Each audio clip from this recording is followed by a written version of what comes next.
দেখুন, আজকের ভিডিওতে আমি এসি সার্কিটের খুবই গুরুত্বপূর্ণ একটি কনসেপ্ট অর্থাৎ আলেকজান্ডার সাদিকুর বইয়ে যেটি কিনা চ্যাপ্টার 11 সেটির প্রথম টপিকটি আমি আজকের ভিডিওতে মানে থিওরিটি আমি ক্লিয়ার করার চেষ্টা করব এবং সেটি হচ্ছে ইনস্ট্যান্টেনিয়াস পাওয়ার বা তাৎক্ষণিক, বাংলায় বলে তাৎক্ষণিক পাওয়ার। ঠিক আছে, অর্থাৎ একটা নির্দিষ্ট মুহূর্তে যে পাওয়ারটা একটা সার্কিটের সেই পাওয়ারটা আমরা ক্যালকুলেশন করব।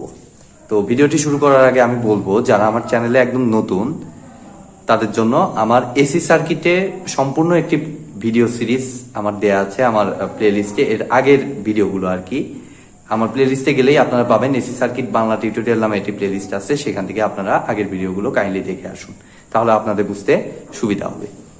তো এখানে আমি আজকে আলোচনা করব ইনস্ট্যান্টেনিয়াস পাওয়ার।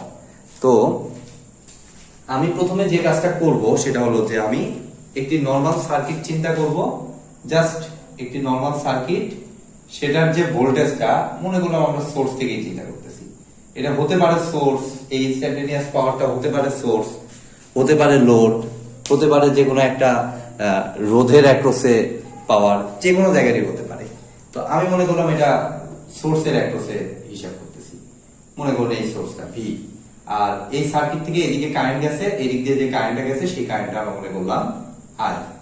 তো এসি সার্কিটে আই নরমালি প্রকাশ করে ছোট হাতের আই দিয়ে, আমি ছোট হাতের আই দিয়ে প্রকাশ করতেছি, আই অফ টি সময়ের সাপেক্ষে, আর এটা ভি অফ টি, এটা ছোট হাতের। তাহলে আমাদের পাওয়ারটা মেইনলি যে কাজটা করব আমরা, পাওয়ারটার জন্য যে কাজটা করব, পাওয়ার ইকুয়াল টু হবে ভি ইন্টু আই। এটা আমরা ডিসি সার্কিটে দেখেছি, পি ইকুয়াল টু ভিআই, খুবই সিম্পল সূত্র। সেই সূত্রটাই আমরা অ্যাপ্লাই করব। তবে তার আগে ভি যেহেতু টাইমের রেসপেক্টে একটা ফাংশন, আমরা ভিটি কে আমরা ধরে নিব ভিএম কস ওমেগা টি প্লাস একটা ইনিশিয়াল ফেজ ধরে নিব, সেই ফেজটাকে আমরা ধরে নিলাম থিটা ভি, যেখানে ওমেগাটা হচ্ছে ফ্রিকোয়েন্সি। অবশ্যই কারেন্টের ইকুয়েশনে আমাদের ফ্রিকোয়েন্সিটা সেম হতে হবে, ফ্রিকোয়েন্সিটা হবে cos omega T plus theta I. একটা স্পেসিফিক সার্কিটের জন্য ভোল্টেজ এবং কারেন্টে অ্যাঙ্গুলার ফ্রিকোয়েন্সি বা নরমাল ফ্রিকোয়েন্সি কিন্তু একই থাকে। ঠিক আছে, এটা আপনি চাইলেও চেঞ্জ করতে পারবেন না, যে কারণে আমার ওমেগাটাকে সেম ধরা, আর এই ফেজ অ্যাঙ্গেলটা আমি ধরছি থিটা আই, আর ভোল্টেজের ক্ষেত্রে ফেজ অ্যাঙ্গেলটা ধরছি থিটা ভি। তাহলে এখন আমরা যে কাজটা করব, আমাদের পাওয়ারটা, যে পাওয়ারটাকে আমরা পিটি দ্বারা প্রকাশ করলাম, সেটাই অ্যাকচুয়ালি হবে আমাদের ইনস্ট্যান্টেনিয়াস পাওয়ার। তাহলে সেটা সিম্পলি কত হবে, এই ভিটির সাথে যদি আমি আইটিটাকে মাল্টিপ্লাই করে দেই, তাহলে এখন আমাদের এই দুটাকে মাল্টিপ্লাই করলে আমাদের দেখুন VM IM cos omega T plus theta V into cos omega T plus theta I.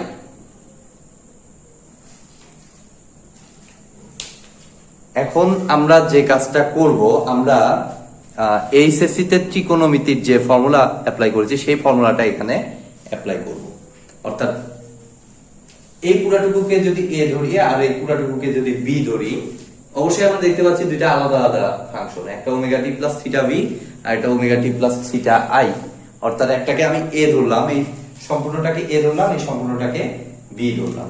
তাহলে আমরা যে ফর্মুলা অ্যাপ্লাই করতে পারি সেটা হলো 2 cos a cos b। তাহলে ভিএম আইএম এটা যা আছে তাই, আমরা যে কাজটা করব, এটাকে ফার্স্টে 2 দিয়ে গুণ করে আমি যদি এখানে 2 নেই, তাহলে ভ্যালুর আমার কোনো পরিবর্তন হবে না। তাহলে সেটা আমি করতেছি, দেখুন কেন আমি 2 আনলাম, ফর্মুলায় ফেলার জন্য, 2 cos a cos b ফর্মুলায় ফেলবো।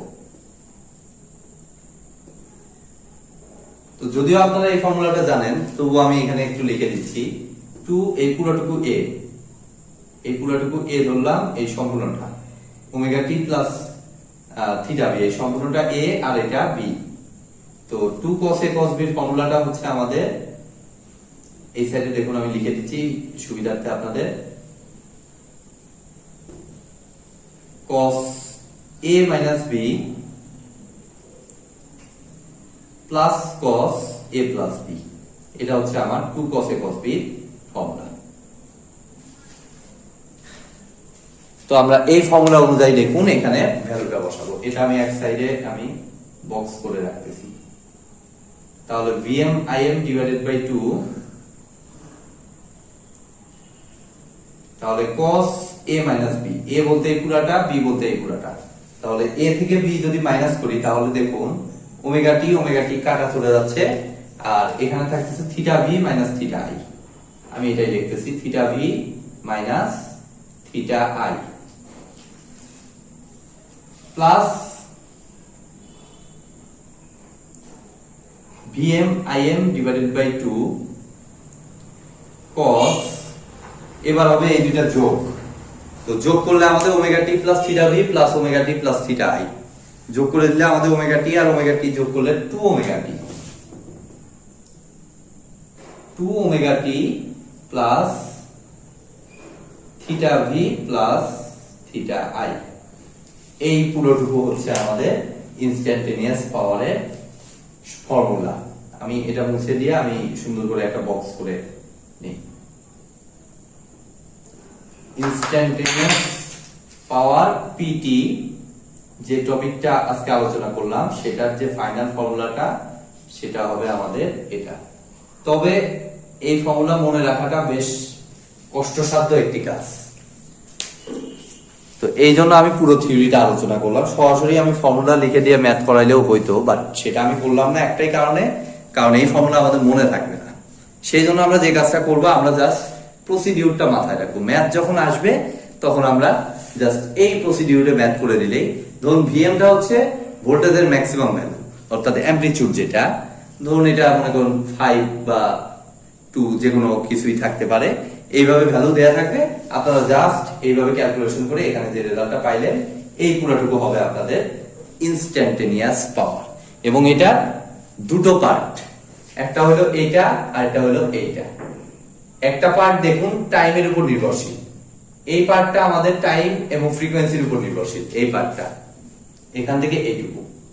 আর এই পার্টটা কিন্তু টাইম বা ফ্রিকোয়েন্সি কারো উপরই নির্ভরশীল না, শুধুমাত্র আমাদের ফেজ অ্যাঙ্গেলের উপর নির্ভরশীল। এদের থিটা ভি থিটা আছে, বাট ওমেগা টি কাটা চলে যাওয়ার কারণে টাইম বা ফ্রিকোয়েন্সি কারো উপরই এই পার্টটা নির্ভরশীল না। তো এই জিনিসটার আবার আলাদা একটা নাম আছে, এটাকে আমরা বলি হচ্ছে এভারেজ পাওয়ার বা রিয়াল পাওয়ার। তো এটার সম্পর্কে আমি বিস্তারিত আজকে আলোচনা করব না, আমি নেক্সট ভিডিওতে, এরপরের ভিডিওতে আমি এভারেজ পাওয়ার বা রিয়াল পাওয়ার সম্পর্কে আলোচনা করব। সেখানে আমি ডিরাইভ করে দেখাবো যে কিভাবে এভারেজ পাওয়ারটা এটাই হুবহু আসে, অর্থাৎ যে পার্টটা ইনস্ট্যান্টেনিয়াস পাওয়ারের যে পার্টটা আমার টাইমের উপর নির্ভরশীল, টাইম বা ফ্রিকোয়েন্সির উপর নির্ভরশীল না, সেটা কিভাবে এই পার্ট এভারেজ পাওয়ার বা রিয়াল পাওয়ার হয় সেটা আমি আগামী ভিডিওতে আলোচনা করব।